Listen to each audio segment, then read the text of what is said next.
he said, hey, man, MS is an inflammatory disease. When you cut out all the carbs and only eat meat, yeah, it's a very anti-inflammatory diet. Give it a try. And so I was like, I'm at this point, it is that horrible. I'm going to make this change. And my neurologist walked into, and he just slaps down his folder. This isn't supposed to happen. And I'm like, yeah, you're on a disease-modifying drug. And so that's supposed to keep you level. The tumors on your brain are shrinking and getting less active, or there's no more active lesions. And they are starting to shrink, and some of them are disappearing. And I had told him that I was a high-fat carnivore. And he said, I don't know about all that, but whatever's working for you, just keep doing that.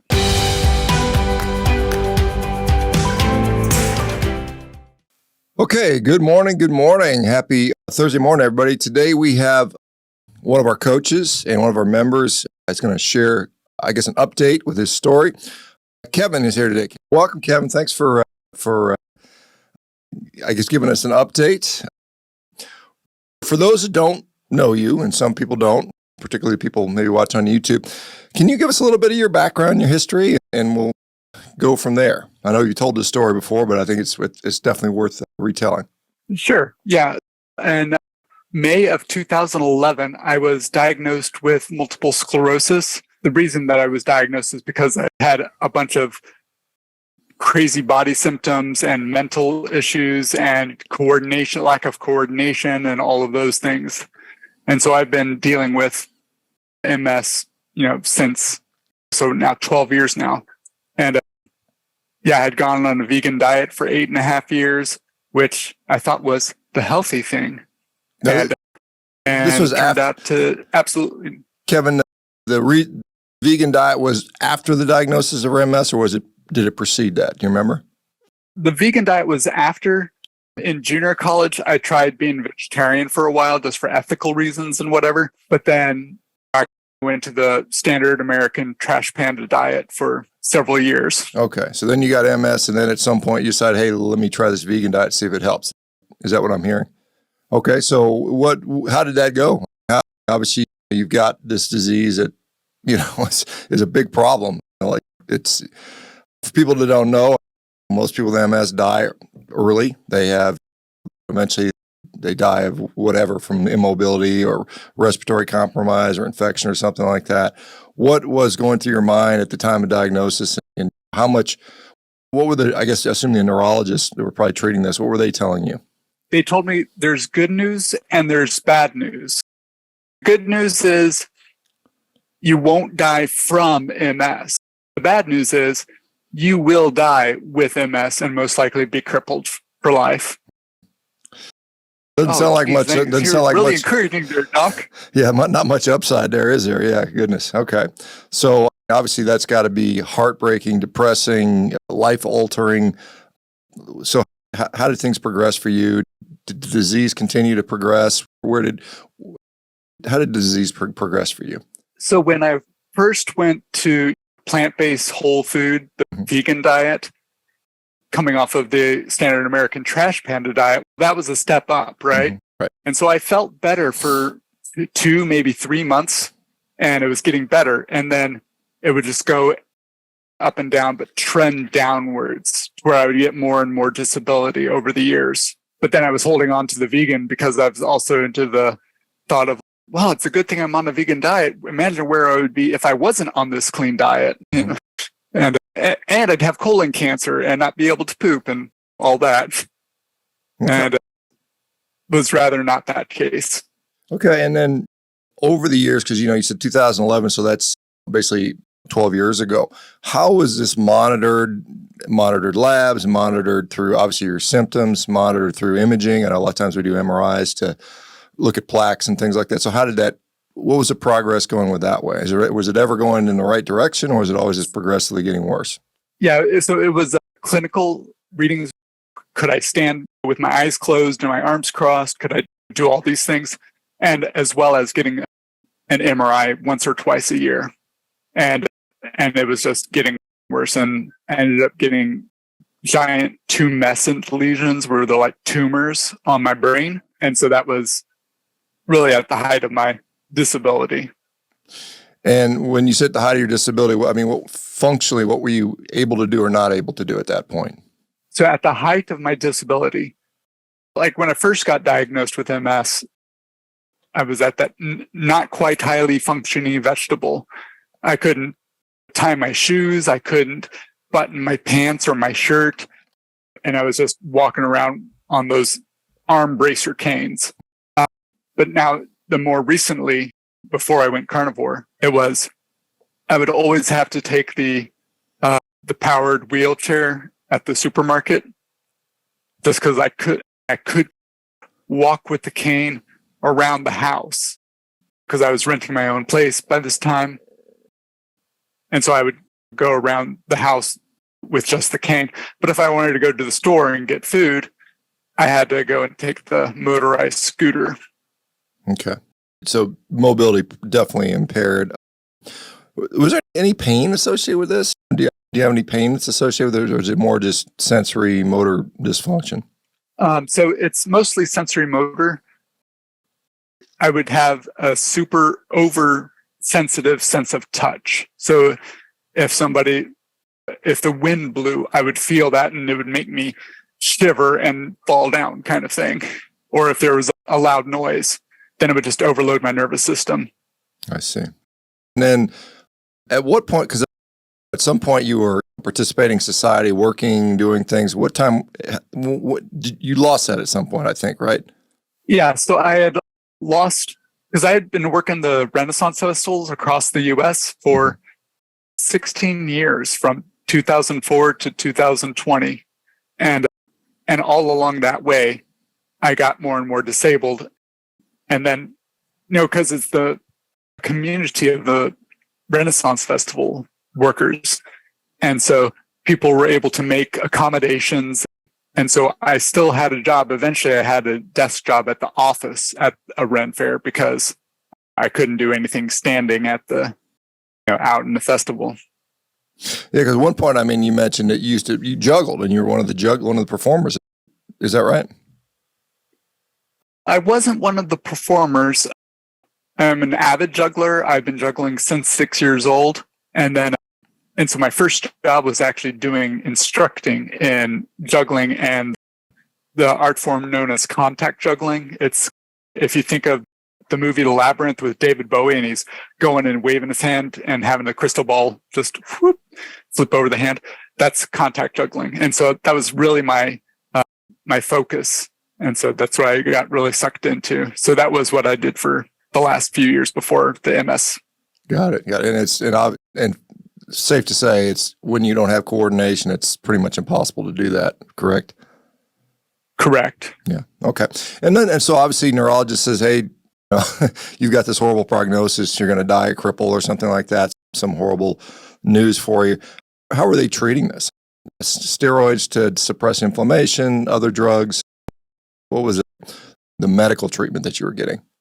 Steroids for just the most acute flare-up, acute exacerbation. However, then I was put on a disease-modifying drug like Copaxone, where it's a once-a-day injection. Didn't work out, flared up my skin, and I had an allergic reaction to it. And then they switched me to another disease-modifying drug, Gilenya, which is a tab once a day, and it's an immunosuppressant. And so it basically gave me pharmaceutically induced AIDS, so that if anybody had a cold or the sniffle or coughed, man, I had it like 5 times worse. Yes. That's because my immune system was all shifted to my lymph nodes and not going around my body. Yeah. So anytime we are on these immune modulating drugs, they're usually suppressing the immune system to a degree in many cases, or certain selective parts of it. And so we're at higher risk for things that our immune system would normally take care of, like colds and even things like cancer. And that's one of the known side effects of these drugs that people are on. And how much they cost? Maybe insurance was covering it, but do you remember what the monthly cost or weekly cost was? So I've had Medicaid just because I'm just that low of a financial strata where I can qualify for Medicaid. And so the last medication that I was on was costing around $4,000 a month. Yeah, it's a lot of money to spend on. Again, it's Medicaid, so I didn't have to pay that out of body, and I didn't have to out of pocket, and I didn't have to go into debt or try and file for bankruptcy for that. But I was still just stuck on that. And you don't feel, that's not a quality of life of having that weighing over your head. Being like, hey, yeah, I cost the taxpayers $4,000 a month. Yay. Look at me, a productive member of society. Right. That's what people don't think about. All these medications that are super expensive when the insurance comes, everybody else pays for it in their premiums, or it's funded through tax dollars, depending on where it's going to. So it is, the pharmaceutical companies are still making tons of money off of this stuff. And so whether we're paying for it directly or not, we're paying for it indirectly. Did you, the medicines, I mean, you mentioned some of the side effects, did it significantly help you? Was there like, hey, I'm actually better with my MS to some degree, or was it minimal, or how did that affect you? So I could have improvements clinically where I would have an easier time walking, and I could walk with just a single regular cane instead of the arm bracer canes, and I didn't have to take a wheelchair everywhere. But then towards the end, it was that where I was just continuing to trend downwards to where I was pretty much wheelchair bound. Yeah. Okay. So it was helping to some degree, but the progression was continuing there. And then you said you had MRIs a couple times a year. What did they show over time? Did you see just more and more plaques appearing, or what was the general history of that? Yeah, more and more plaques, lesions, and because I was getting it done with the contrast dye, it was showing the extent to which they were active, and just based on that, the lesions were growing and spreading and just going further. And I had one time when I had the lesions had calmed down, particularly in my thoracic spine, but the majority of it was just unremitting. I mean, it's relapsing, remitting multiple sclerosis. So you would think that it would remit and get better at times. And sometimes I would feel better, and I don't know if that was actually getting better or if I had just adopted this as my new normal. So, yeah, I'm sure, like I said, some days are going to be better than others, but overall, you're going to adapt to this lower and lower quality of life to where, like, some minor improvement feels like an improvement, bigger, even though your function is quite a bit lower there. During the time, I don't know who, if it was just one neurologist treating you, or if there were several physicians involved in this. At any point, did they suggest, hey, maybe you should change your diet? Was there any suggestion that there was some sort of trigger for why you had MS? Why did they tell you they had MS? Was it just luck, bad news, genetics? What was the thought there? Genetic thing. Okay. It's just the luck of the draw. I got the short straw. Okay. So we don't know. Basically, they said, we put their hands up, so we don't know. And they never would have said, hey, maybe you're eating too much spinach or something. That would never cross your mind. All right. So you're going through this, quality of life is progressively getting worse. You're unable to work, barely able to get out in society, very little, sounds like. It had to have a toll on your mental health. And I know you'd mentioned you had some other issues as well. So let's talk about some of the other things that were going on. So I was also diagnosed with bipolar 2, to where I'd have these up and down swings, and I would go hypomanic, where I'm like, I can do anything, but it was fairly rapidly switching. So then I'd feel good in the morning, and then by the afternoon, I'd want to kill myself, kind of thing. And did this predate the MS diagnosis, or was this subsequent to that? That was subsequent. Okay, so you developed MS, and then all of a sudden, a little time later, you start developing bipolar disorder. And I'm just wondering if there's, I don't know. And I have my theory. I have my theory about the bipolar and where that came from, because, like I said, I was for 8.5 years a vegan, which was essentially a carboholic. Okay. And because I'm not eating saturated fat, and I'm not eating any real protein or complete protein, so I get all my energy from starches and rice and beans and all that type stuff. And because of that, my blood sugar would be going up and down and up and down. And so I would have a multiple times a day kind of an insulin crash. And that just got to where that was my normal at that point. Yeah. So and I think that physiologically from the having that diet and the effects on the blood glucose levels, that it just developed and contributed to developing the bipolar, because you're on a sugar high, and you're in an insulin crash, and you're in a sugar high and an insulin crash. And so I think it's multifaceted. Let me ask you, so now you've got MS, you've got this bipolar disorder. Who's managing? Is it a neurologist managing the bipolar disorder? Or was there primary care physician, psychiatrist, or who was managing that aspect? So I was seeing a psychiatrist for about 3 months, and they wanted to put me on a whole bunch of SSRIs and other drugs. And I went and I looked them up and the effects of coming off of them. And I was like, I think I'll pass. Okay. So you decided, I'm not taking any more meds for this stuff.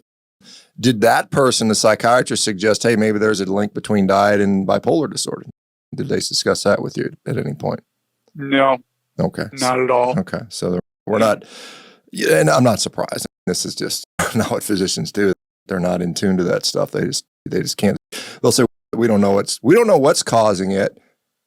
Maybe it's my diet. No, it can't be your diet. That's silly, right? That's what we hear. But we'll find out that yes, diet does have a role in this sort of thing. So vegan for, you said something like 8.5 years. When was it?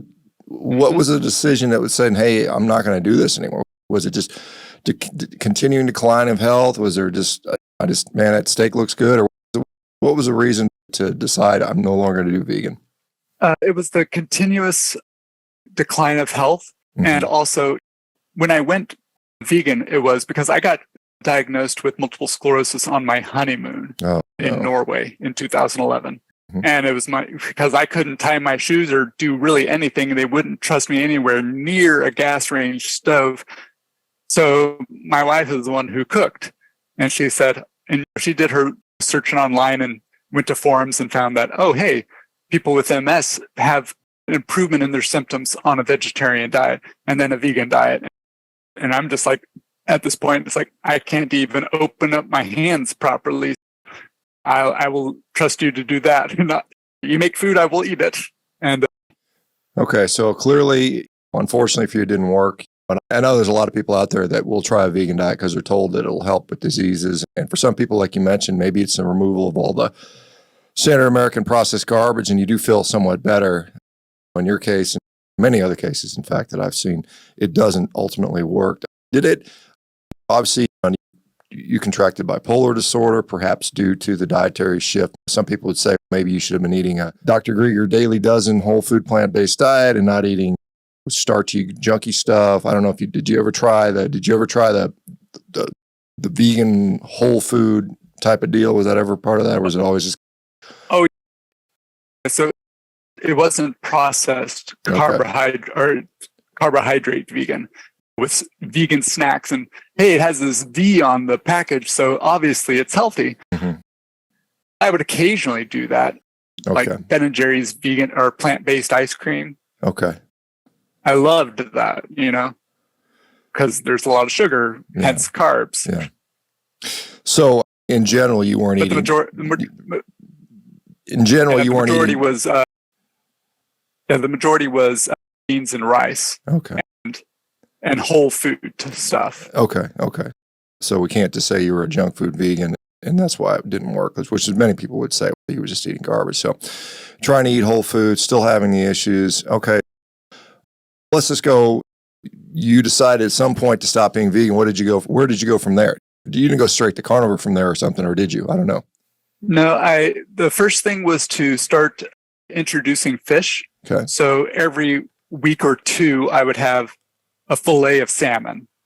And I was like, oh man, this feels so much better cutting out these. And I was cutting down the carbs at that point. Mm-hmm. So I was going into a quasi ketogenic diet, still undernourished as far as protein and healthy fats. What was going on with your body composition at that time? Had you lost a lot of weight?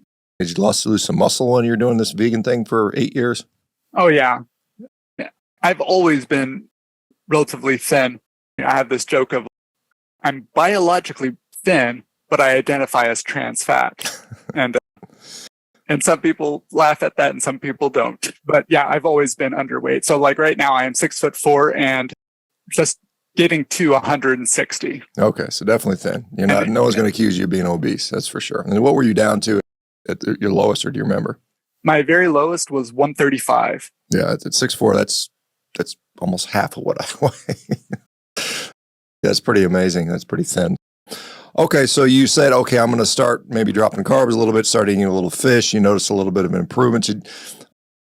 Was it appreciable? Did you notice, hey, I'm getting a little stronger, I feel better, my brain's working better, my MS symptoms are less with just that? Or what was the decision to keep going to a fully animal-based or a carnivore diet? I was doing this program for treating the underlying parasitic infestation that is present in all MS patients, particularly nematodes, but they've also found others. And so I was doing this diet thing of going with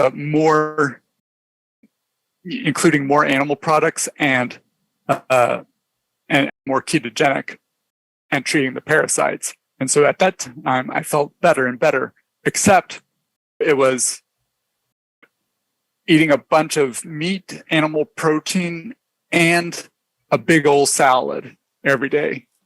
And it's, oh man, it's a bunch of salad and a bunch of leafy greens and spinach and all that. And so I would be feeling better in general, but then I would have this punctuated, oh, my joints are all aching. Now it hurts just everywhere. And that was always when I would be eating greens. And so at what point did you hear about carnivore as an option? What year is this, by the way, that we're talking about that you switched over to the more animal foods? So that was 2021 from January to halfway through May, where I was on this slightly ketogenic, lots of salads and meat kind of diet. And my brother, he's low carb hipster. He was into the Atkins diet and he was into the primal and the paleo. And then he actually went carnivore a few years before I did, which was in May of 21. Okay. So we were talking on the phone and he said, hey man, MS is an inflammatory disease. When you cut out all the carbs and only eat meat, it's a very anti-inflammatory diet. Just give it a try. And at that point, I was beyond the whole ideology of, oh no, poor animals, blah, blah, blah, whatever. And so I was like, I'm at this point, it is that horrible. I'm going to make this change. Okay. And so then on. Okay. So this is basically 10 years after you've had MS. You decide that I'm going to do this crazy all meat diet. I've already put the vegan ideology at rest. When the rubber meets the road and my health is really on the line here, the ideology goes out the window. And I think this is what most sane people do. They're like, hey, it's not working. I'm not going to do this anymore. All right. You heard your brother tried it. I guess he had some success with that. So how did you start to incorporate this carnivore diet? As I had said, I was treating parasites for those first 4 months of from January to May of 2021. And then my brother called me and we talked and we had a crisis intervention type thing. And he was like, no, but seriously, man, seriously, dude. And I'm like, oh, okay. So I'm cleaning out the parasites and I decided to make the change of going on a 94-hour dry fast called the Phoenix Protocol. And then when I was in Arizona at the time with a 4% relative humidity, and so I couldn't go to the full recommended 7-day dry fast. But I was like, hey, my job is talking on the computer, selling insurance and whatever. And then That's really hard to do when it's that dry. And so I eventually said, okay, I'll call it at 94 hours. And then after 94 hours, I was going and introducing bone broth just to slowly get into eating food again. But everything that I introduced after that fast was all meat and fat. And how did, a lot of people will notice fasting helps a lot of people, particularly longer fasting, particularly if they've got inflammatory issues, gut issues, because you're just giving it such a rest. But it's not a long-term solution. You can't just fast all the time. You got to eat something. And so let me ask you, what was your gut health like as a vegetarian, as a vegan, as a standard junk food guy? Did you notice like gut problems associated with this at any point? Because a lot of people will say that MS or any autoimmune disease for that matter is related to the gut. So what was your gut function like previous to this? So from my childhood and into my early adulthood, I had been chronically constipated. And so then people are saying, eat more fiber. And I'm like, oh, okay, I'll eat more fiber. I tried all the powders and shakes and stuff with greater fiber and stuff. And that was just making it worse. Okay. And so then it's, am I just being gaslighted now or what's up? Okay. So eating more fiber did not work for you. A lot of people have found that to be true as well. So you fast for 94 hours, dry fast out in Arizona, and then start introducing broths. And so what started happening? How did you progress from there? At that point, I noticed that I wasn't having to use my cane in the house anymore. And I would still go and try and, just to stay active, go and take a trip around the neighborhood once a day just to keep active, because having a job where you're just sitting with a big TV or a computer monitor in front of you isn't the best way to get exercise and keep fit and active. So I noticed that when I was going on my walks around the neighborhood, that I wouldn't always go around the neighborhood. I would most of the time go a couple hundred yards this way and then come back. A couple hundred yards this way and then go back. And then I noticed that I could go, a couple hundred yards this way and then turn onto the other street and walk some more. And I'm like, hey man, this feels good. And then after that, I realized that when I was walking around the neighborhood, that I was just carrying my cane like a blind person with the cane, where just holding it at the ready in case I ran into something or just suddenly had to put it down. But I wasn't having to put it down. And I said, ain't that the crap? And so then I decided to go without the cane, and I was taking trips around, and then I noticed that, hey, I can go to the grocery store and I don't need to take the motorized cart anymore. So what was the first time you decided I'm not bringing my cane, because you've got this little safety mechanism with it? Was there some apprehension, or I can imagine, hey, if I don't have my cane, I could fall on my butt and hurt myself. How did that play out in your mind? The cane is a safety blanket. And like still to this day, if I'm in public or I'm going to a place that's going to be loud and rambunctious and stuff, I will still carry my cane just as a safety blanket kind of thing.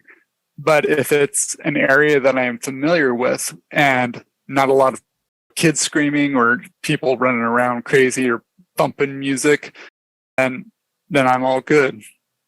I see. Okay. So it's got to feel good to not have that with you. I could see you could have this to whack people if you wanted to. Somebody's going to go after you, can whack them with your cane. So anyway, go ahead, Kevin. It's a little downside just because you have a secondary benefit because I had a really cool cane. It's this electrically burned staff with a deer antler going around it.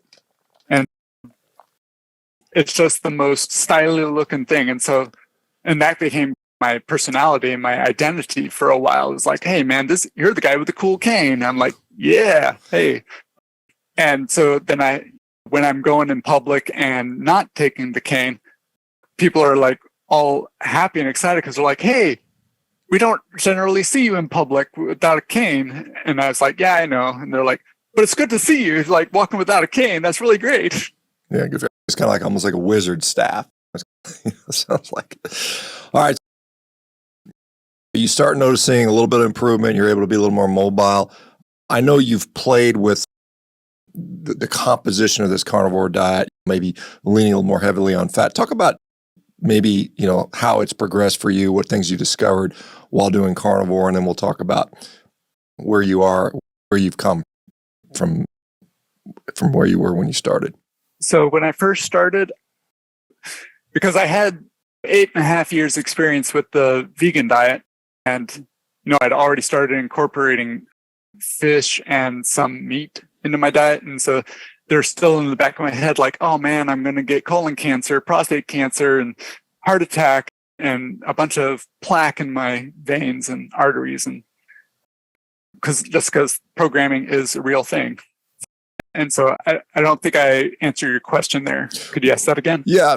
Just wondering how your carnivore diet has progressed over time. You found things, because a lot of people have different sort of versions of carnivore. Yeah. Some are including dairy, some are including eggs, some are including spices and seasonings, where other people, man, it's just meat and water and nothing else. And some people are playing with the fat percentages and adding fat. So how did that progress for you? And what did you find that worked best for your particular MS? Because I think this is really important, because I think it has impacts for other people that might have MS. And I've seen a number of people with MS now that have had significant improvements with this. So what did you find out? Yeah, it was because I had that mindset. I was like, oh, I'm eating a bunch of meat. Of course, this is an amazing amount of fat. So I spoke with another carnivore, Emily Penton.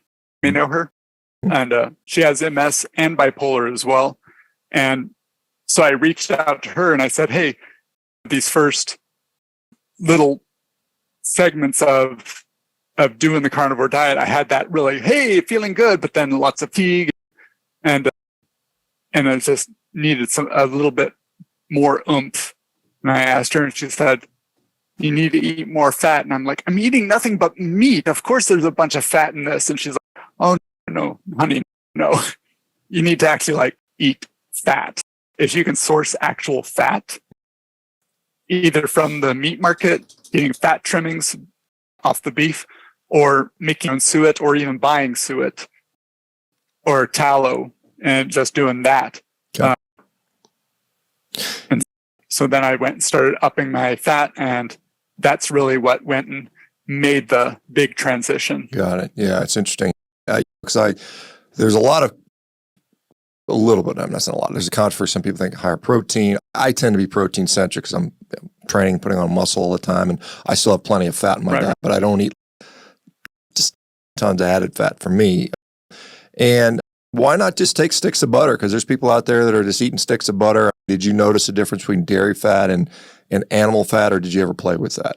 Yeah, I'm very sensitive to dairy. And so when I was vegan, of course, I went 8.5 years with no dairy at all. And then doing this, treating the parasites thing, it was, hey, dairy can be inflammatory and it can aggravate the buggers in your body.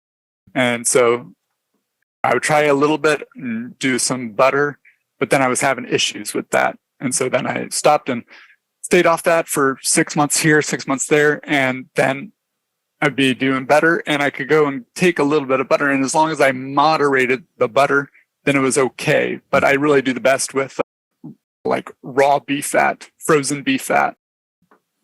So is it fair to say for you, the best approach when you felt your best was just straight up meat and adding animal fat into that, pure fat? And was that the mixture that made it the best for you?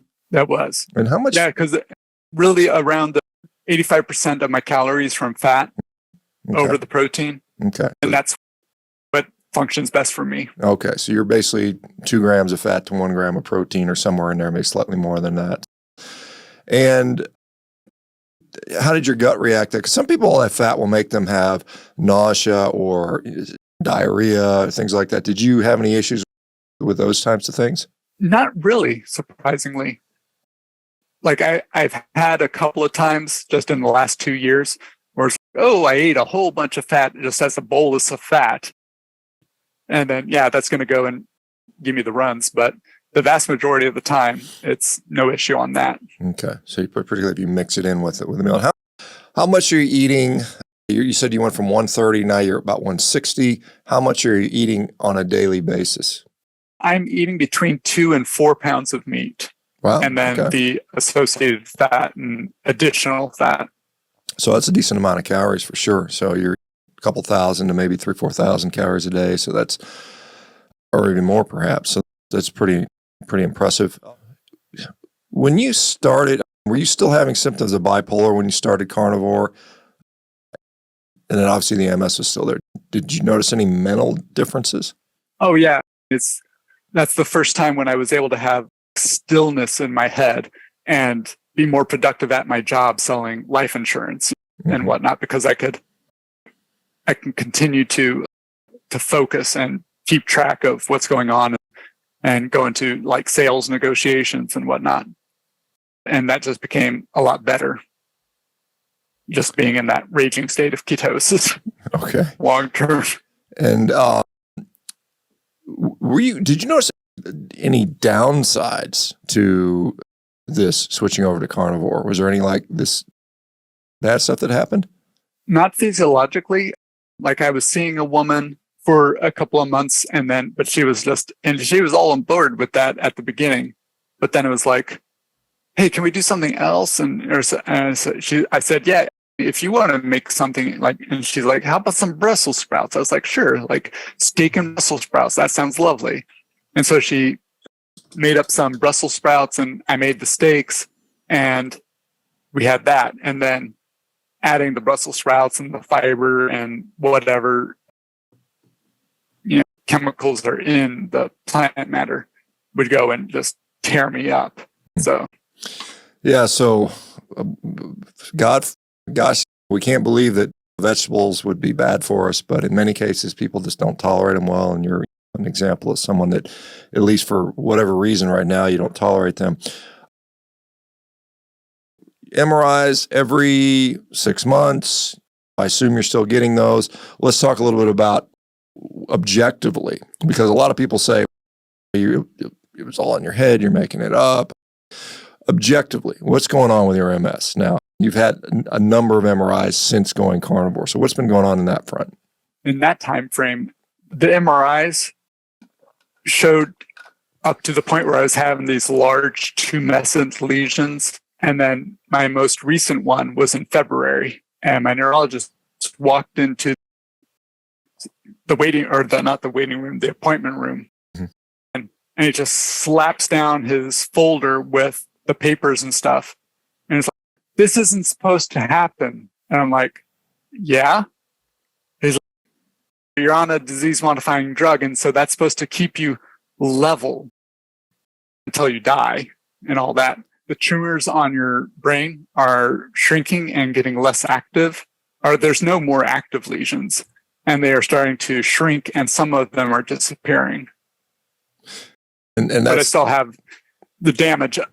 I still have the damage of having had all these lesions for so many years. Mm-hmm. So, like, I will still get difficulty with some coordination. I can hand right now. I can do like the basic juggling pattern. I can do that for 6 to 9 catches, mm-hmm. which is light years beyond what I would have been able to do before. And I just do that therapeutically. But so he said, hey, let's come out into the hall here. All right. And he said, now walk from here to the end of the hall and come back. And so I did, and walked to the end of the hall, came back, and he was able to watch my gait mm-hmm. through that whole experiment. And and I had told him that I was a high fat carnivore before, and he said, I don't know about all that, but whatever's working for you, just keep doing that and stay on your disease modifying drug. Okay. Which I did for several months, but I have just recently quit that. Oh, you quit the drug as well. Okay. And have you noticed, since quitting the drug, have you noticed a regression at all? Or a progression of the disease, rather? Has it gotten worse since you quit the drug, or is it still staying pretty good? It's still staying pretty good. I still don't want to go out where there's a lot of crazy noise and stimulus and excitement and loud noises. I still don't like that. But I fear I had MS. I had the active and developing MS for 10 years before I started on this last disease modifying drug. And there's a bunch of damage that was done to my nervous system. And as you know, nerves grow back slowly. Right. So I got a lot of damage and still a ways to go to get like tip top shape, but still above and beyond whatever I could have hoped for as far as quality of life in the past. Yeah, that's got to make you feel good to go from the doctor telling you you're going to die a cripple of this disease to, wait a minute, I'm not on meds anymore. My symptoms are going away. I'm getting stronger. I imagine every few months you notice more ability. Is that fair to say, or where do you think, or is it pretty plateaued at this point? No, it's not plateaued, but it is small incremental improvements, and it's small enough increments that I have a really hard time really being able to notice, oh, hey, I really couldn't do this last year. Or, so, hey, now I'm doing better. I have to look back to in years past and say, what was I able to do then versus what am I able to do now? Yeah, fair enough. And decision to come off the disease-modifying drug, and what was the name of that, by the way? Tysabri. Okay. Natalizumab. Okay. So the decision to come off of that, was that made in conjunction with your physician, your neurologist, or you decide to do it on your own? I told my neurologist that I was going to. And because I had at that time that I had that MRI and that was being reviewed by the neurologist, I asked him, it's like, hey, I know that MS is not just a lack of a Tysabri. Right. It's not a disease of no Tysabri, right?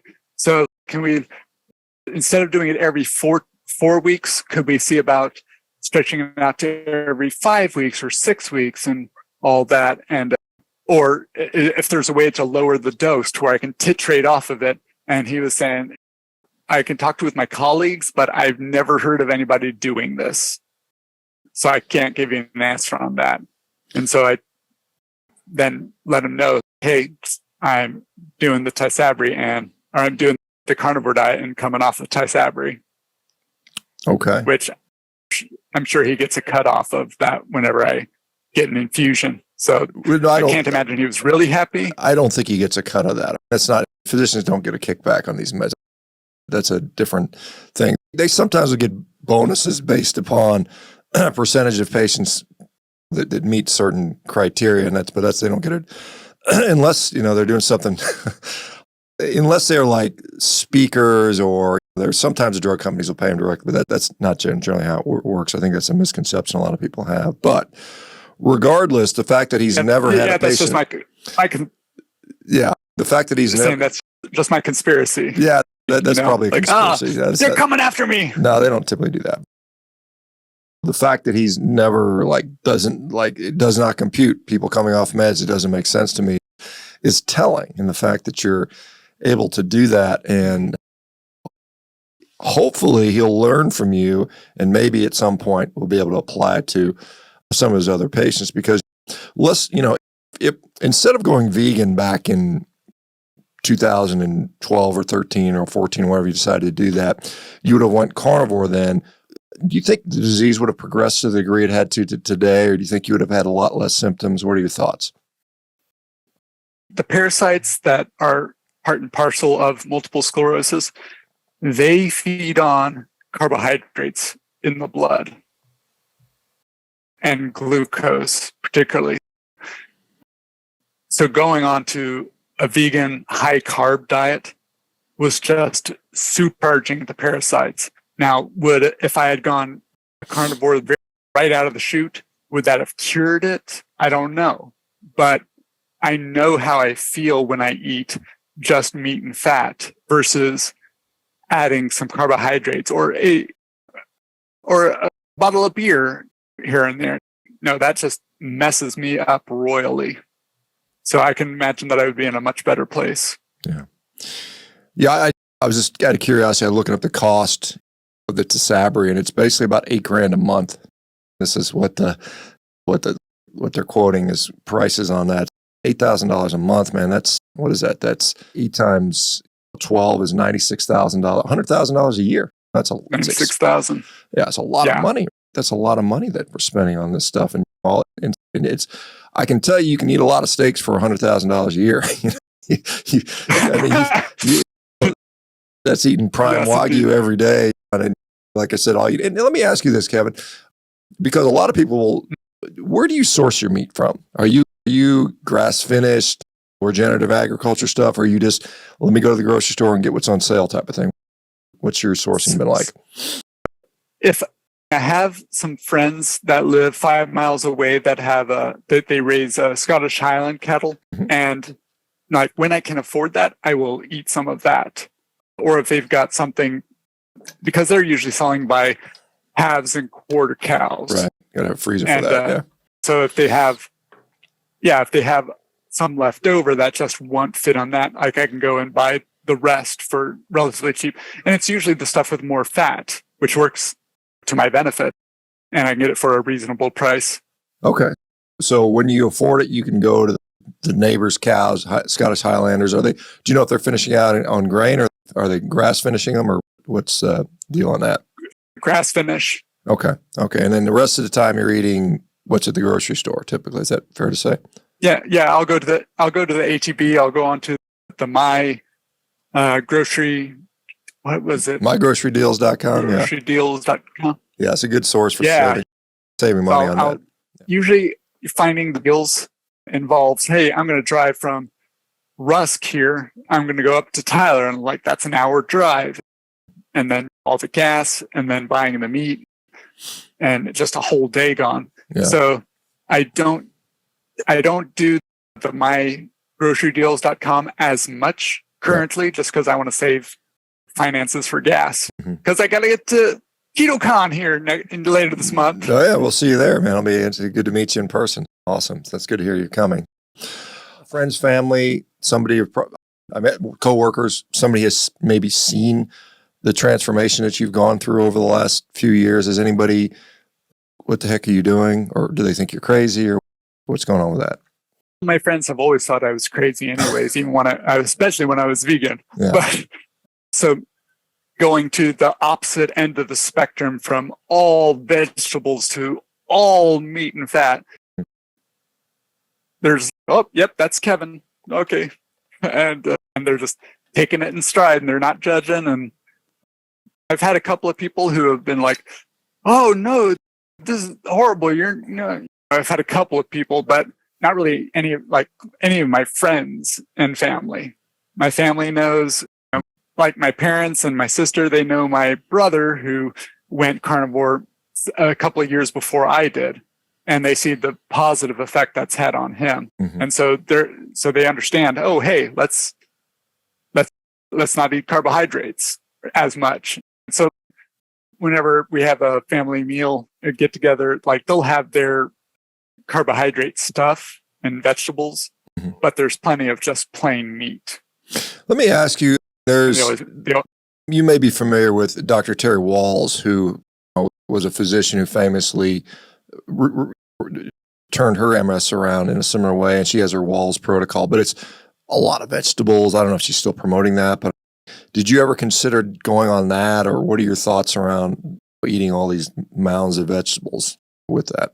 So I had considered doing the Wahls protocol, because you look up stuff and you see an interview and a documentary, and you're like, oh, wow, this is great. I should try this. And then it was like, that's a lot of upkeep of being able to prepare, cook, and eat that many vegetables.